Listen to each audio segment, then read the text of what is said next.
이스라엘 민족이 그 하나님의 은혜 가운데에서 애굽이라고 하는 땅에 정착을 해요. 70명의 하나의 가족이 내려갔는데 거기서 엄청난 숫자로 늘어납니다. 20만 대군이 되어서 이 애굽에서 탈출을 하게 되어져요. 탈출에 성공을 하는데, 자, 이게 얼마만큼 중요한 사건이냐면 노예에서 해방되고 죄에서 해방된다라는 성경의 아주 중요한 요점을 이 출애굽 사건을 통해서 설명하고 싶어 해요. 이게 구원의 의미를 깨닫게 하는 엄청난 역사였거든요.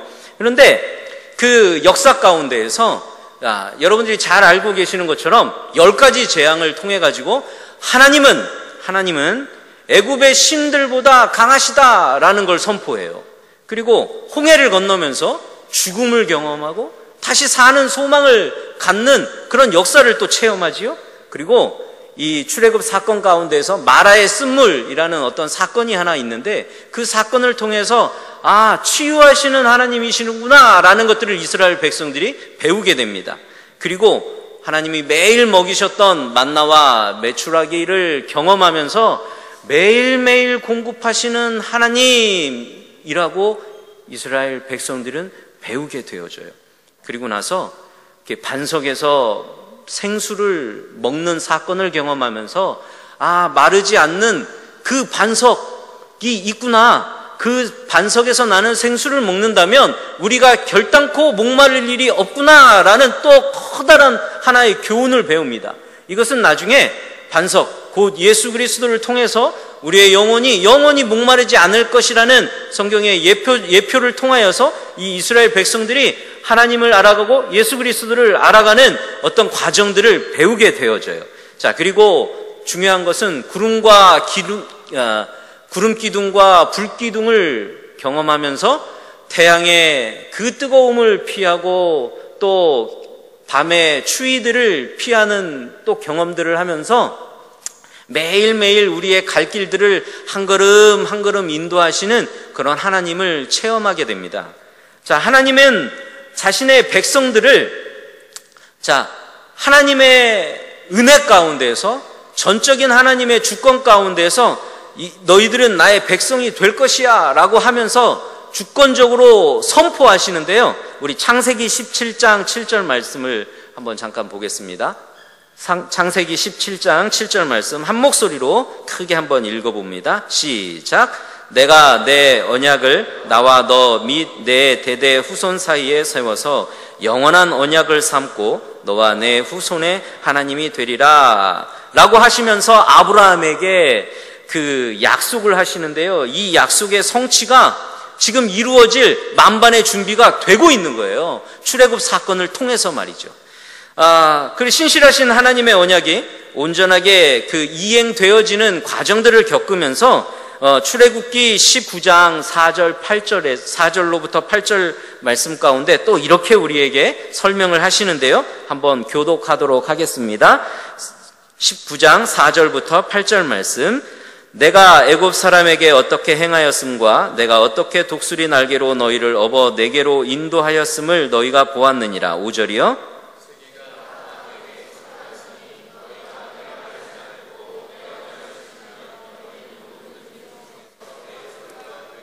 너희가 내게 대하여 제사장 나라가 되며 거룩한 백성이 되리라. 너는 이 말을 이스라엘 자손에게 전할지니라.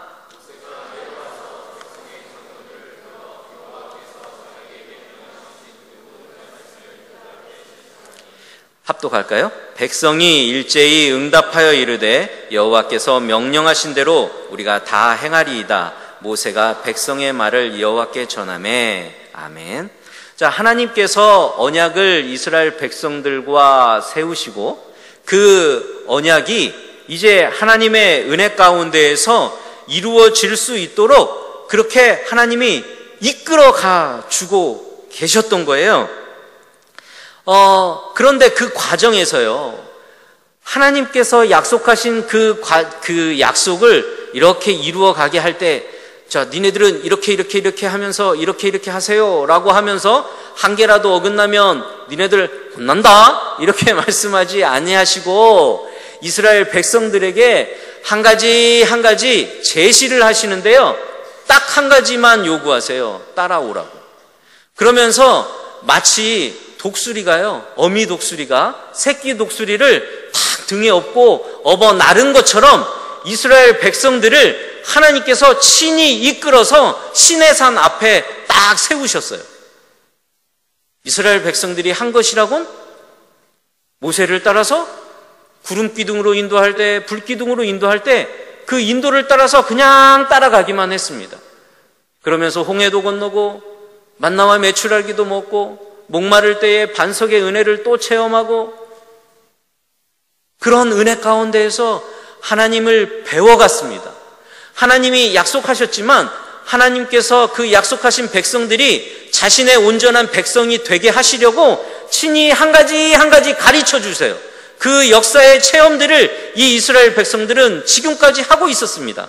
그 과정에서 이스라엘 백성들은 우리가 읽었던 본문 가운데 출애굽기 19장 5절 말씀처럼 이제 언약을 지키기만 하면 완전한 하나님의 언약 백성으로 완성되는 거거든요. 그런데 그 완성을 요구하실 때 하나님이 몇 가지 요구사항을 주세요.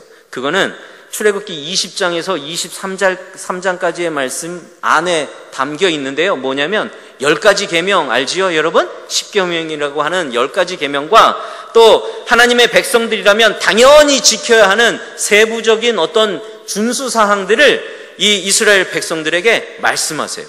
그럴 때에 백성들이 이렇게 말을 합니다. 자, 출애굽기 24장 7절 8절 말씀을 우리 또 합독하도록 할게요. 2절이니까 출애굽기 24장 7절부터 8절까지 말씀 시작. 언약서를 가져다가 백성에게 낭독하여 듣게 하니 그들이 이르되 여호와의 모든 말씀을 우리가 준행하리이다.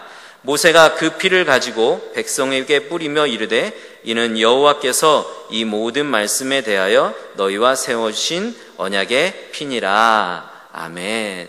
자, 이렇게 말씀을 통해서 그 언약이 이제 체결되어지는 언약식을 치루었어요.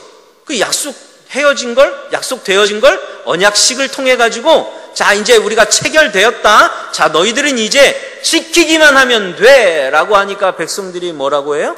네, 알겠습니다. 우리가 그 하나님의 말씀을 지켜서 행하겠습니다. 그리하여서 마땅히 하나님의 백성됨을 우리가 증명하겠습니다. 라고 그 언약식을 통해서 딱 선언을 합니다. 그런데요, 그 언약식이 치루어지고 하나님께서 모세를 시내산 꼭대기로 부르세요.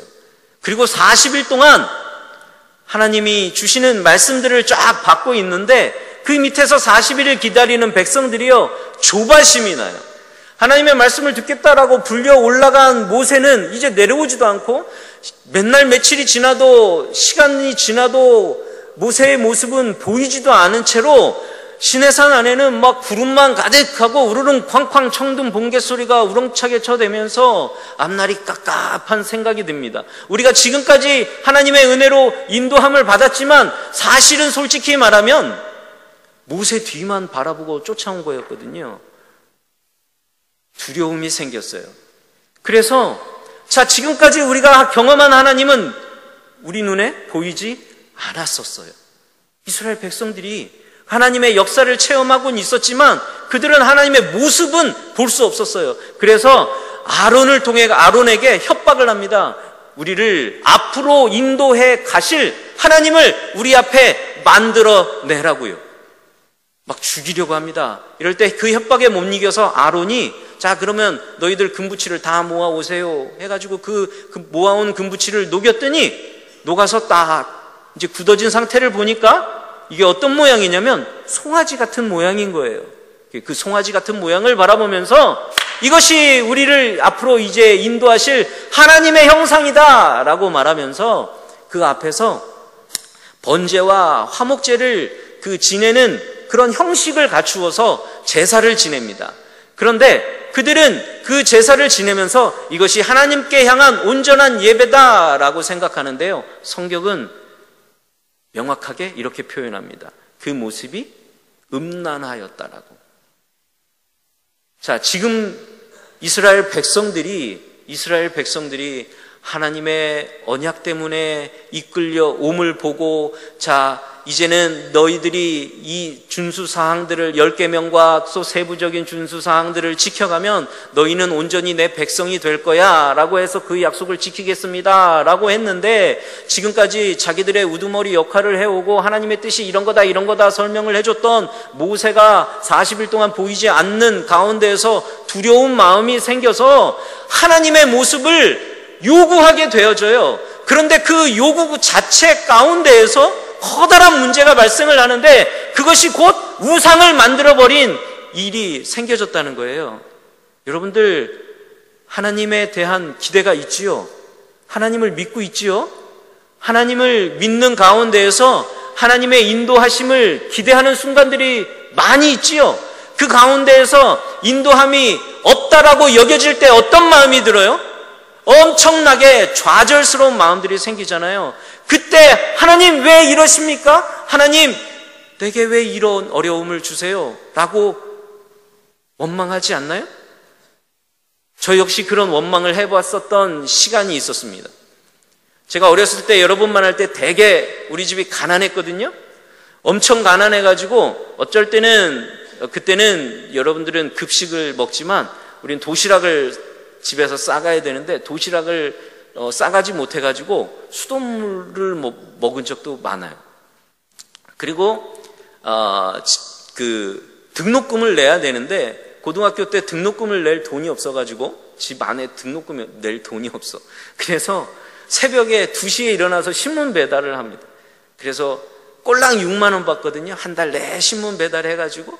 그런데 그냥 배달만 하면 그 6만 원도 안 줘. 토요일이나 주일날 가가지고 그 신문 대금을 받아와야 돼요. 그래야 6만 원을 줘요. 그렇게 해가지고 한 달 동안 이제 신문 배달을 해서 학교를 다녔어요.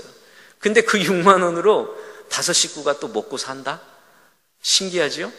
우리 집 식구가 6식구인데 내가 5식구라고 했어요. 우리 아버지는 집에 잘 없어. 그래서 그렇게 하고 학교를 다니다가 하나님을 믿게 되어져요. 그리고 나서 나는 지금 대학이고 뭐고 지금 문제가 아니라 빨리 졸업을 해서 돈을 벌어야 내 밑에 3명의 동생들과 우리 어머니까지 이렇게 살 수 있다라는 생각이 들어서 대학 진학을 꿈도 못 꿔보고 이렇게 돈 벌 생각만 늘 하고 있었어요. 그런 가운데에서 예수님을 만났는데 이게 너무 행복한 거야.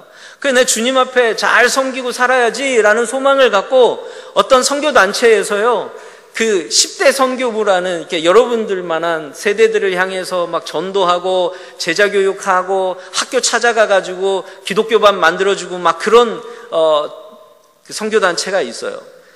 그 선교단체에서 10대 선교부에 지원을 하고 거기서 이제 그 청소년들을 향한 이제 사역들을 하고 있었어요. 그런데 그때 내가 받아야 될 월급이 얼마냐면 36만 원이었어요. 근데 고졸 출신이니까 대졸 출신들은 뭐 70만 원인가? 그렇게 받아야 되고 저는 고졸 출신이라고 36만 원인가를 받아야 돼요. 근데 그 돈을 그 선교단체에서 주는 게 아니에요. 네가 모금해와. 후원자들을 개발해서 네가 그 돈을 충당하래. 참 이상하죠? 근데 그렇게 했어요. 했더니 얼마를 첫 달 이 페이로 그 통장에 찍히냐면 150만 원이 찍히는 거예요. 남의 일이니까 상관없지. 자, 그래서 그 하나님의 은혜를 경험하면서 그러한 일들을 하면서 이게 돈이 전부가 아니구나. 하나님의 일들을 감당하고 그 하나님 앞에 순종하고 살아갈 때에 하나님께서 명확하게 채우시는구나 라는 사실에 대해서 명확하게 배웠습니다. 자, 그리고 나서 이제 돈 벌러 갈까요? 안 가요. 군대 가야 되니까 군대 가고 어떻게 하다가 그런 여정 가운데에서 어떤 한 교회에 정착합니다. 그리고서 거기서 정착하고 났는데 어떤 멋진 형들이 늘상 이렇게 그 자기 배우자로 그 이렇게 찍는 어떤 자매가 있었어요. 그런데 착 보니까 나도 좋아. 믿음도 좋아. 저 자매랑 결혼하면 좋겠어. 근데 이게 좋아하는 형들이 많아. 잘생기고 돈 잘 버는 형들이 또 유능한 형들이 많이 좋아하더라고. 그렇지만 이제 나는 기도했지 뭐. 돈도 없지, 배운 것도 없지, 뭐 하겠어. 기도해야지. 배운 게 그것밖에 없는데. 기도했어요? 자, 그 사람이 누구의 아내가 되었을까? 자,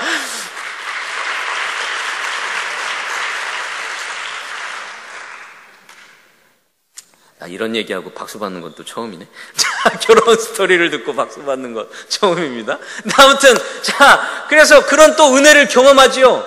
역시 골키퍼 있다고 골 안 들어가는 건 아니구만. 하나님이 정하신 자는 반드시 하나님의 사람을 만나게 되는구만. 라는 사실을 또 배웁니다. 그런 사실들이 그 이후에 내가 흔들릴까요? 안 흔들리죠? 자, 그런 과정들을 겪으면서, 자, 사업이라는 걸 하게 되어져요. 어떤 사업을 하게 되냐면 어린이집을 운영하게 돼요. 내 어린이집에 어짜도 모르는데 내 아내가 어린이집 교사였어요. 그런데 어린이집을 한번 운영해 보는 게 꿈이래. 꿈인데 해야지. 그렇게 해가지고 막 빚을 막 내가지고 어린이집을 어떻게 시작했어요. 자, 망해가는 교회의 부설 어린이집을 인수를 해가지고 학생들 8명, 그러니까 학생이 아니라 애기들 8명 있는 그 어린이집을 인수해가지고 거기서 이제 먹고 자고 그 신혼집이 그 어린이집이 한 100평 되는데요. 그 안에 있는 한 평인가 2평밖에 안 되는 골방이 있는데 거기가 우리 신혼집이 되어줘요. 거기서 살아갑니다. 돈 걱정 해요, 안 해요? 난 이미 체험했어요. 돈 걱정 안 해. 빚이 지금 5천만 원이야? 그 당시에? 5천만 원인데 빚 걱정을 해요, 안 해요? 난 안 해. 왜? 무책임하거든. 하나님 믿어. 하나님이 채우신다라는 걸 경험했거든요. 걱정을 안 해. 그리고 아내는 빚을 져본 사람이 아니야. 그냥 애지중지 이렇게 컸던 사람이라 이 돈 5천만 원을 어떻게 갚냐고 맨날 노심초사. 그러면 옆에서 택도 없이 남편이라는 사람이 책임감도 없이 이런 소리를 하죠. 걱정을 하덜덜덜 말아요. 이게 다야. 자, 기도합시다. 그 소리가 전부야. 너무 무책임하지.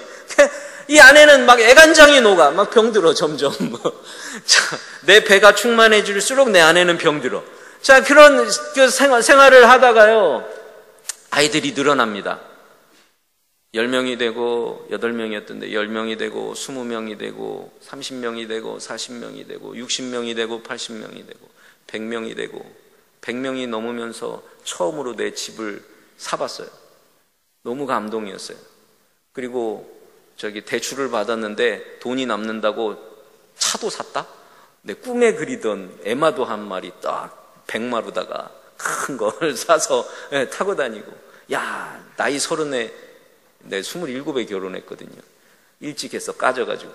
자, 그래서 27살에 결혼해서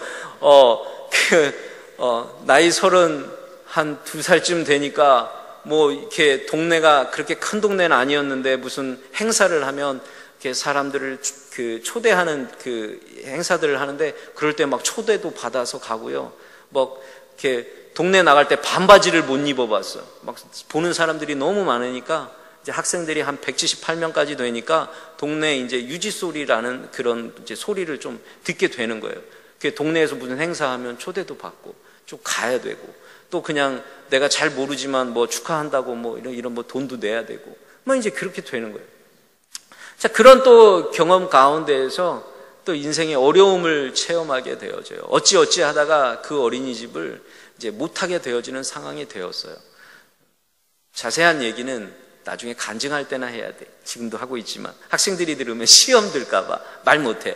근데 어쨌든 그런 과정에서 제 아내와 저는 심각한 충격을 받습니다. 어떻게 하나님의 사람들이, 하나님의 일을 한다는 사람들이 이렇게 할 수 있을까라고 하면 심한 고통 가운데 들어가는데 그때 다시금 하나님이 은혜를 주세요.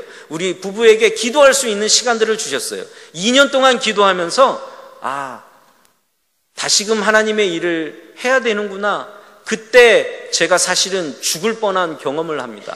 응급수술을 하면서 지금도 수술 자국이 제 배에는 선명하게 남아있는데요. 한 17cm를 배를 열고 뱃속을 뭐가 들었는지 궁금해서 한번 열어봤어요. 자, 그러고 나서 생명의 살리움을 받으면서 그 체험을 하면서 내가 이번에 죽었을 건데 의사는 분명하게 이야기했습니다. 이 사람 죽을 뻔했다고. 죽은 거나 다름없었다고. 죽을 뻔했는데 사는 체험을 하면서 이제는 남은 생을 정말 하나님 앞에 온전하게 하나님만 섬기면서 살아야 되겠구나라고 결단을 하는데 어렴풋이 생각이 납니다. 내가 고등학교 때 예수님을 믿으면서 결단했던 그 결단의 말들이 생각이 나는 거예요. 하나님 전에 문지기가 될지언정 10대들을 향한 헌신을 하겠다라고 했는데 이렇게 살아가다가 보니까 여러 가지 정황들에 따라가면서 보니까 내가 그걸 잃어버리고 있었어요. 그런데 그 침대에 누워있는 12일 여간의 시간들을 경험하면서 아, 내 인생의 가장 편안한 시간이구나 라는 생각을 해봤어요. 수술하고서 치료 회복되는 과정에서 말이죠. 그러니까 사는 게 고통스러웠었어. 어린 나이인데도 불구하고. 자, 그런 과정에서 하나님, 다시금 그러면 하나님 앞에 내 결단을, 그 헌신을 지켜내야 되겠구나 라고 생각하고요, 아내와 기도를 하는데 2년 동안 기도하면서 많은 체험을 합니다. 신비한 경험들도 해요. 그런 경험들을 통해서 이 돌이킬 수 없는 이 일들을 해야 되겠구나 라고 하고 신학교에 입학을 합니다. 제가 대학을 못 나왔었잖아요. 신학교에 가요. 35살에 가서 공부를 해. 대학생들이랑 공부하려니까 미치겠는 거예요. 공부하는 방법도 모르겠고. 근데 어쨌든 하루하루 힘들게 하루하루 버텨내면서 대학을 다녔어요. 신학대학을 다니면서 공부를 하고 하나님에 대해서 배워갑니다.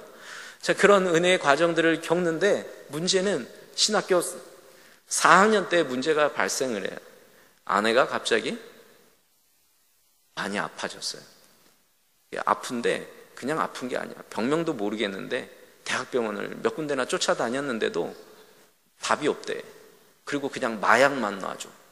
마약만 놔주면서 나중엔 집에 가래요. 집에 와서 이제 고통스러워하고 일어나지도 못하는 아내를 보고 또 옆에서 이유도 모르고 이제 따라서 울고 있는 딸을 보니까 마음이 너무 힘들어요. 그럴 때 그런 기도를 했어요. 하나님, 내가 하겠다고 한 것도 아니고 하나님이 내게 믿음을 요구하셨고 거기에 나는 순종한 것밖에 없고 하나님께서 먹이시고 입히시고 하나님의 일들을 해 나갈 때에 하나님 은혜 베푸신다고 분명히 약속을 하셨는데 이제 대학원에 진학을 해서 목사가 되어지는 과정을 이제 눈앞에 앞둔 이 시점에서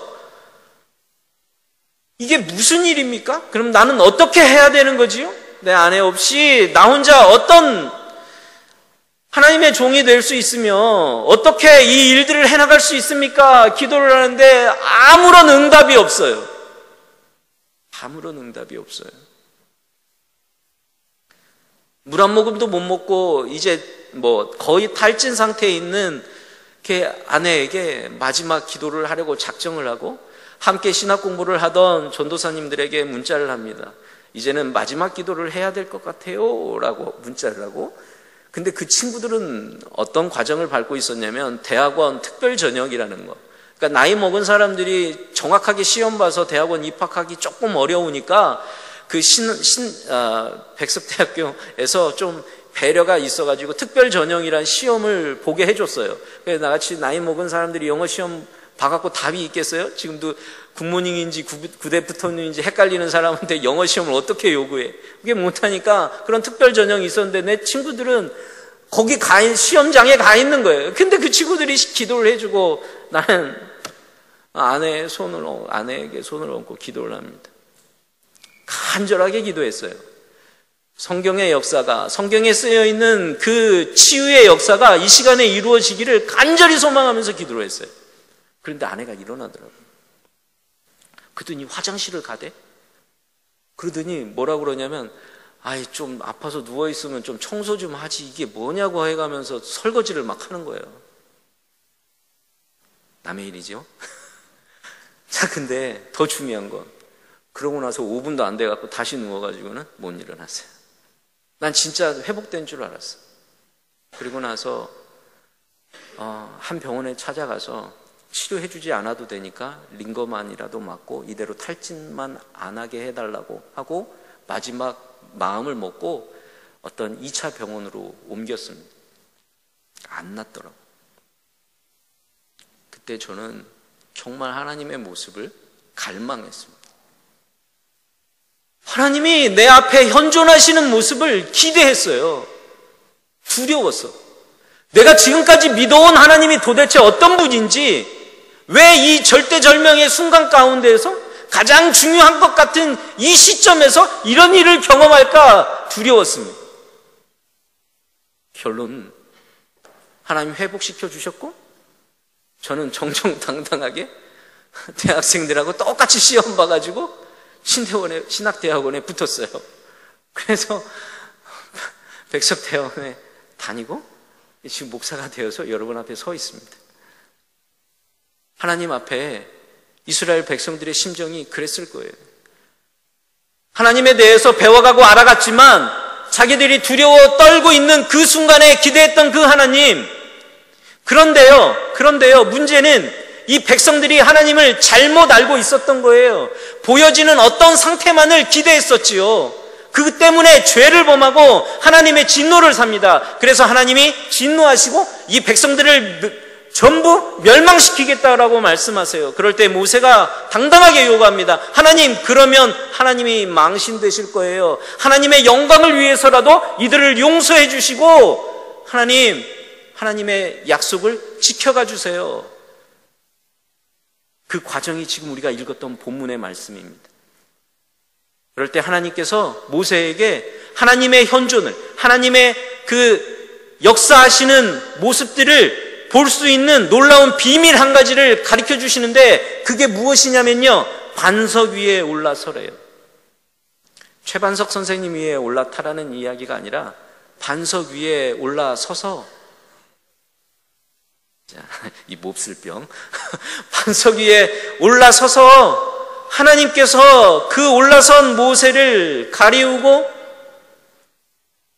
하나님이 지나가신 후에 그 손을 거둘 때에 너는 내 등 모습을 볼 수 있을 것이다 라고 말씀하시는데, 이게 무슨 뜻이냐면요, 고린도 전서 10장 4절 말씀을 보면, 고린도전서 10장 4절 말씀을 보면 사도 바울께서 이런 말씀을 하세요. 반석, 그는 곧 그리스도다 라고 말씀하시는데, 그리스도 위에 우리가 세워질 때에 하나님께서 죄된 본성을 가진 인간들 앞에 나타나면 그 죄된 본성을 가진 사람은 하나님 앞에서 죽을 수밖에 없고 살 수 없기 때문에 하나님께서 반석 위에 세워진, 예수 그리스도 위에 세워진 그 인생들을 손으로 가리우신다는 거예요. 죄로부터 보호하시고 하나님의 영광 때문에 죽어버릴 수밖에 없는 인간들을 보호하신다는 거예요. 그리고 나서 하나님이 일하신답니다.